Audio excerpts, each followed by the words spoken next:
Hi everyone, it's Yensum. No parent is perfect. We all have moments where we lose our cool or fall into patterns we swore we wouldn't. If you've ever questioned whether you're doing it right, you're not alone, and that question means you care. Today, we'll look at common parenting traps, not to judge, but to bring awareness and spark positive change. My hope is you leave this video feeling seen, understood, and ready to connect more deeply with your child. Let's dive in together. Trap 1. Expecting perfection from our kids. It's a common pitfall many parents fall into, often without even realizing it. We want them to succeed, but when we expect perfection, we teach them mistakes are failures.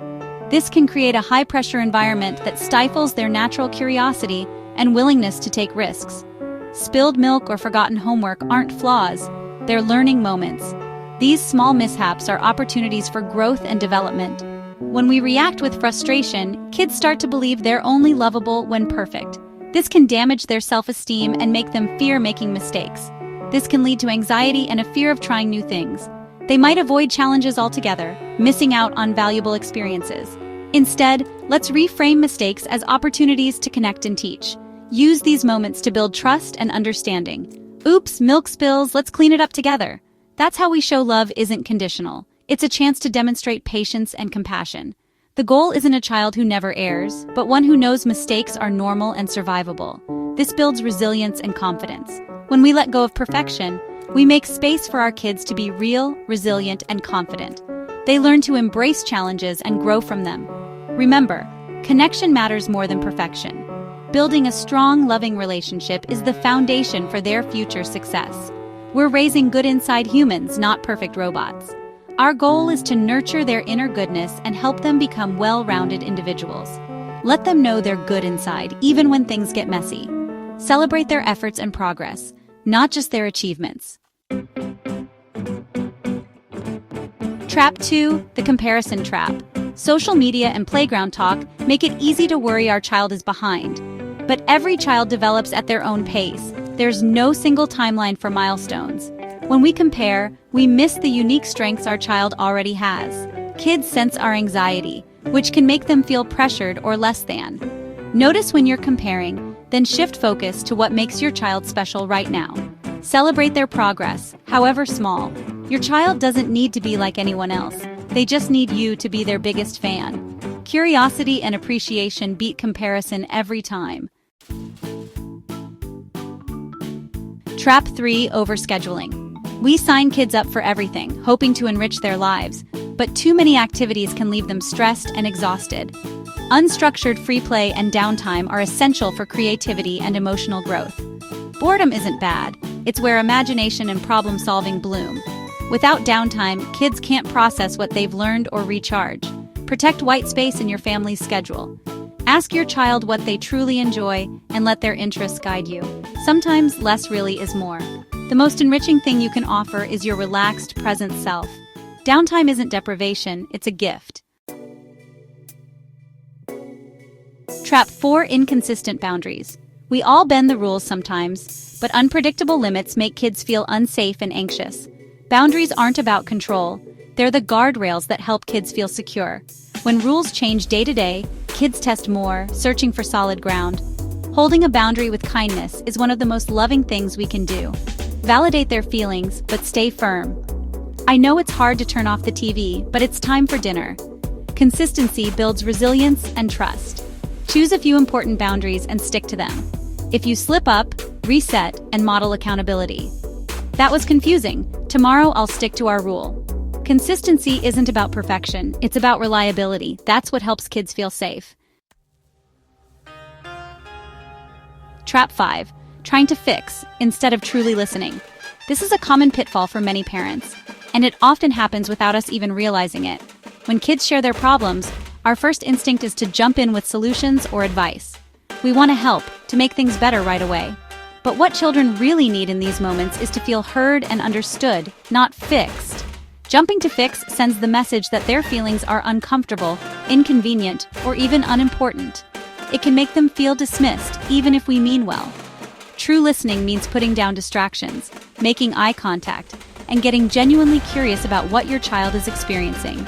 Try saying, "That sounds really hard, tell me more about it." Empathy before advice, connection before correction. When we show our kids that we care about their feelings, we build trust and safety. When kids feel truly heard, their emotions settle.